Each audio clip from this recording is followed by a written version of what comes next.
Welcome back. I'm Cody, the Rad Retro Dad, and today we're going to be talking about some of my favorite modern Pac-Man games. But before we get into that, let me tell you about this shirt I'm wearing. Eternal Rest is a unique clothing brand that fuses edgy, heavy metal inspired designs with a powerful mission of raising awareness about mental health. Their bold, rebellious aesthetic serves as a voice for those who often feel unheard, sparking conversations about mental health well-being while offering killer style. By wearing Eternal Rest, you're not just making a fashion statement, you're standing in solidarity with a movement that prioritizes mental health. Click the link below to dive into Eternal Rest's mission and explore their collection of rad designs. Alright, so let's talk about Pac-Man. I'm going to be going over some modern arcade-style Pac-Man games. You will not see any kind of platformer games like Pac-Man World or the Pac-Man racing game that was kind of like Mario Kart, I think. Not that those are bad games. I want to talk about Pac-Man games that are played the traditional way. So it's taking the original concept of Pac-Man and just kind of modernizing it. These are games that you can also just put right onto an arcade cabinet and play with an arcade controller. So let's dive in, let's play some Pac-Man.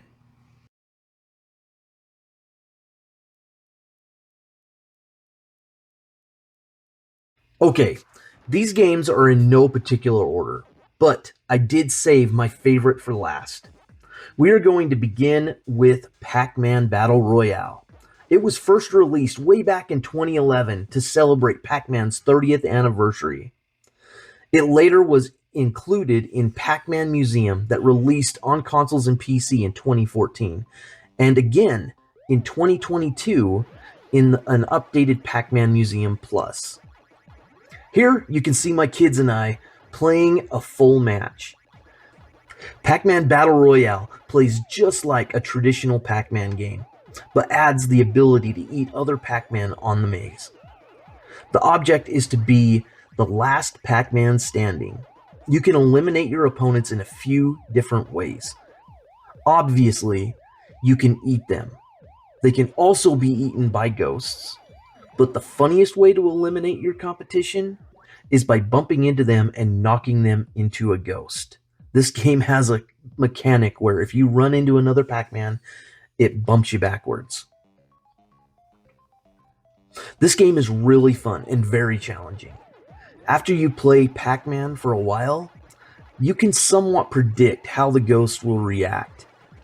When you are running from a real person, you have no idea what they will do. The competitive multiplayer is what keeps you coming back for more.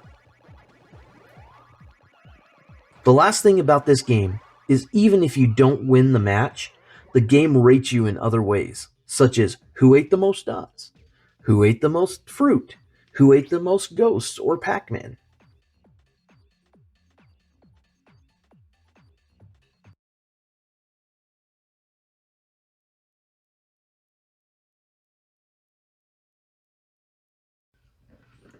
So our next game on the list is Pac-Man 256.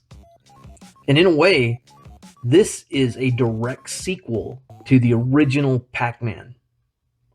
The number 256 in the title is reference to level 256 in the original Pac-Man game, with its infamous glitch, also known as the kill screen. And because you can't go past level 256, once you reach level 256, you've essentially beaten Pac-Man. So this game basically pays homage to it in a really cool way. It asks, what if you could progress past level 256? What if you had cool power-ups? And what if that glitch constantly pursues you while you're running from ghosts and trying to eat dots and get the high score? That's what Pac-Man 256 is, in a nutshell. But this game is so much more. It started its life out on mobile back in 2015, and then it was later ported to consoles and PC in 2016. And now what you're seeing on screen is me and my kids playing a 4-player round of Pac-Man 256. And there's a lot going on here. So the goal of the game is just like Pac-Man has always been about, is getting the high score. But you work together to collaborate to get the high score. And you can do this in a lot of different ways. So everybody's eating dots, everybody's eating ghosts, but when you get a piece of fruit, it's a multiplier. It'll make all the dots and all the ghosts you eat like 2 times the score, or up to, I think, 6 times the score is the highest it'll go. And on top of that, you've got power-ups, different power-ups. As you're watching here, you'll see that we'll get like lasers, or we'll get tornadoes, or we'll get like little teeny Pac-Mans. There's lots of different power-ups, and you can choose 3 different power-ups for your round. And there's a lot more. Play the game and you can see all the different power-ups. It's really fun. But on top of all the power-ups, you still have power pellets that turn the ghosts blue. If you're playing multiplayer and somebody dies, the glitch will actually glitch a little Pac-Man icon back into the game. And if one of the players touches it, then a player will bounce back in. This is really a cool thing, and it keeps the round going longer. And it's a way to strategize. If you see that, you want to go and get that, rescue your friend so that you guys can all join in on getting the new high score. And spoiler alert, we actually got our new local high score on this round, which was really cool. I'm going to let you guys finish watching this round of Pac-Man 256, and then we'll talk about the next game.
Okay, the next game on our list is Pac-Man Championship Edition for the Nintendo Entertainment System. I know, I said modern games. Modern Pac-Man games. Well, just because this game was developed for the Nintendo Entertainment System doesn't mean that it is an old retro game. It's done in the retro style, in the 8-bit style, and was created to be played on the Nintendo Entertainment System, but it actually came out in 2020.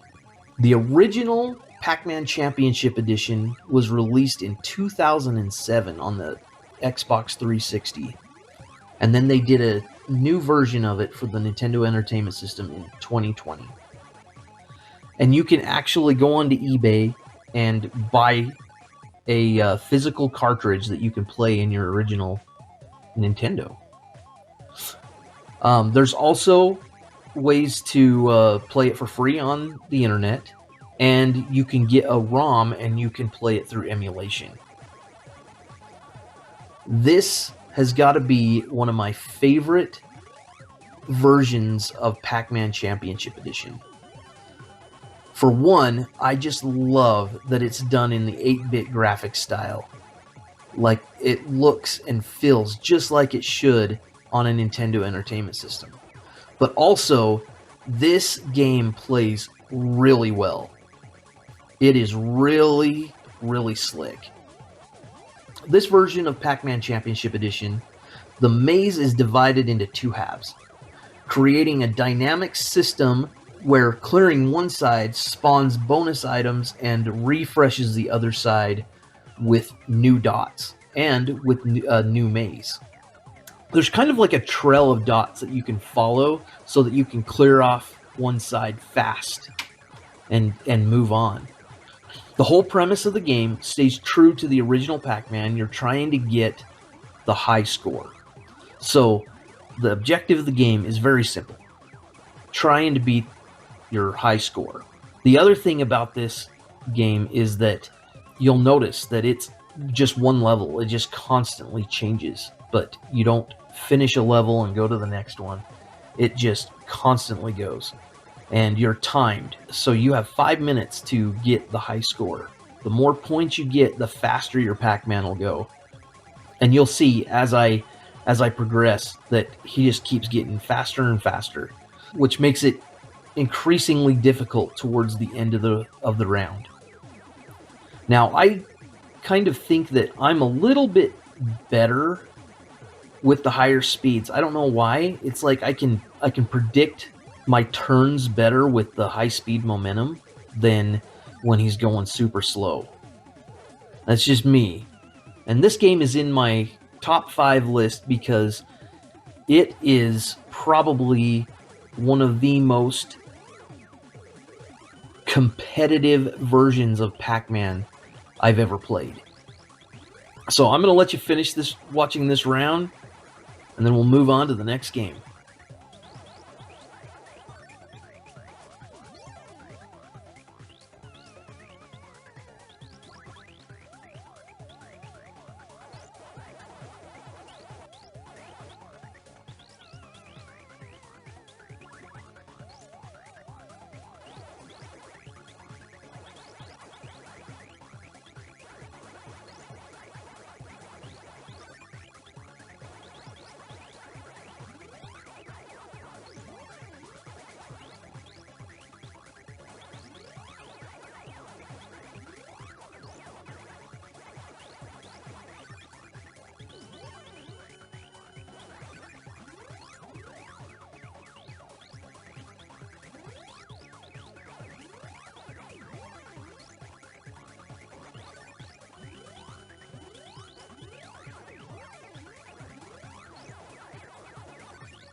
This next game is Pac-Man Brothers. Pac-Man Brothers is a fan game. It's not an official Pac-Man release. It was just created by a really talented developer. But that does not mean that it is lacking in quality at all. This game plays really well. It is super, super fun. And it's probably my second favorite Pac-Man game.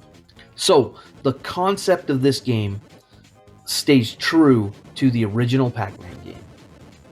The whole idea, eat dots, eat ghosts, get the high score. But it adds so many cool mechanics.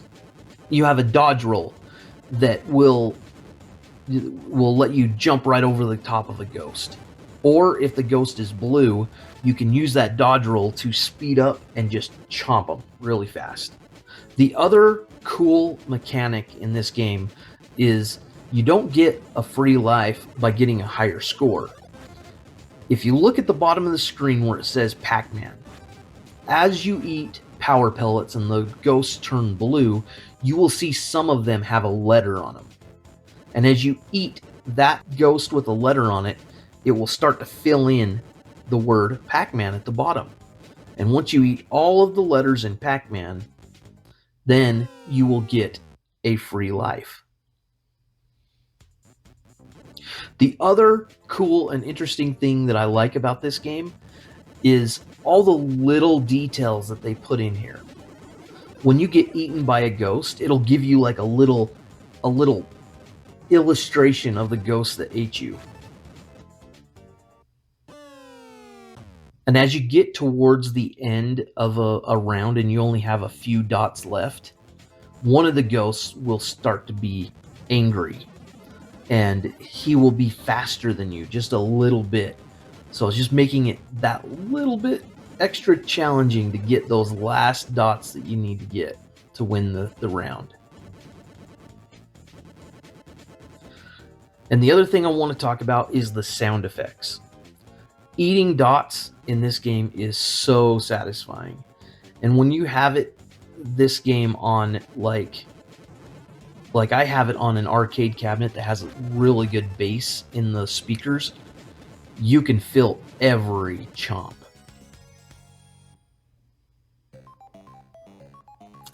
But I gotta say, my absolute most favorite thing about this game is the fact that you can play it multiplayer. You can play it 2-player. So it's essentially like playing a traditional style Pac-Man game with a friend.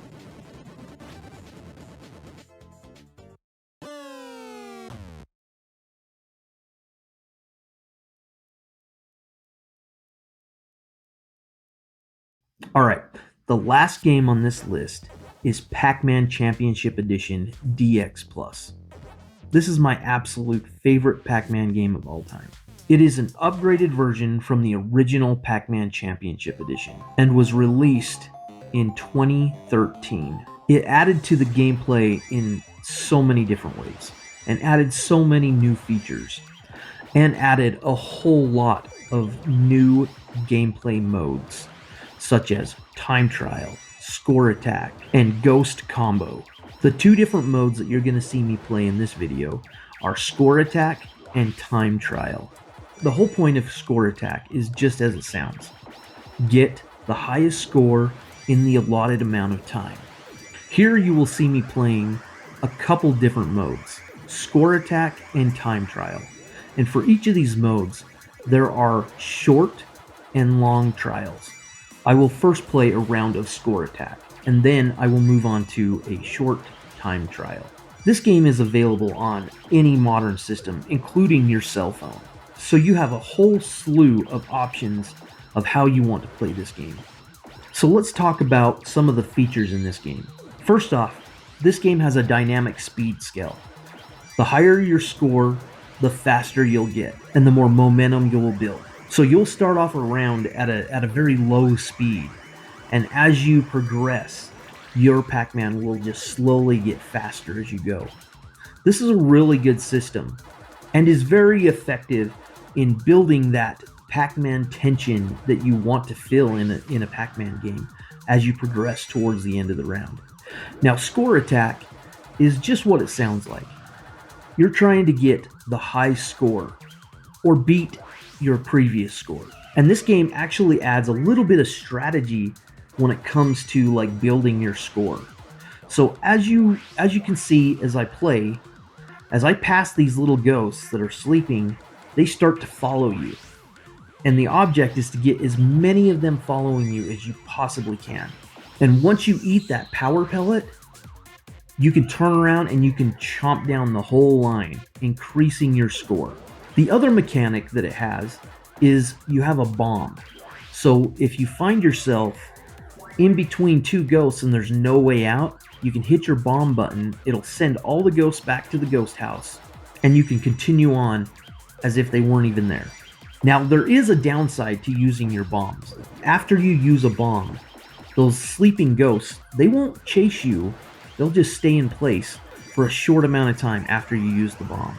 So what this means is as you're in the groove and you're running through the maze, all of a sudden the ghosts stop following you for just a second after using a bomb, and you pass right by them, making it so when you hit a power pellet and you go to eat all the ghosts, you didn't have the maximum amount of ghosts that you could have. And this is probably one of the biggest things that will hinder your end score. Now, this game works similar to the Pac-Man Championship Edition that I showed you earlier in this video. You have to clear all the dots on one half of the maze in order to spawn the dots on the other half of the maze. And what this does is it gives this game a really, really good momentum and flow as you play. So let's talk about time trials. Time trials happen in short amount of time and long amounts of time, up to 10 minutes. Now, in time trial, the object of the game is not to get the highest score. It's to finish the level as fast as you possibly can. So in this mode, it encourages you to skip past ghosts, avoid eating ghosts, and take shortcuts whenever you can. And one of the funnest modes in this game is Ghost Combo. In this mode, you're not really worried about dots, you're not really worried about your score. What you want is you want to make the line of ghosts as long as you possibly can, so that when you hit the power pellet and you eat those ghosts, it will count every one of those ghosts. And the whole point is to get the longest chain of eating ghosts. Okay, so the other really cool aspect of this game is the visuals. There are multiple visual styles that you can choose, and some of them you can unlock as you progress. I highly recommend this game, and you can get it on Steam or any other game store for really cheap, and I'm talking like below $5. So go grab it and have a blast. So that was some of my favorite traditional style but modernized Pac-Man games. If you're interested in any of these games, I have links to all of them right in the description. So until next time, remember, stay rad and stay retro.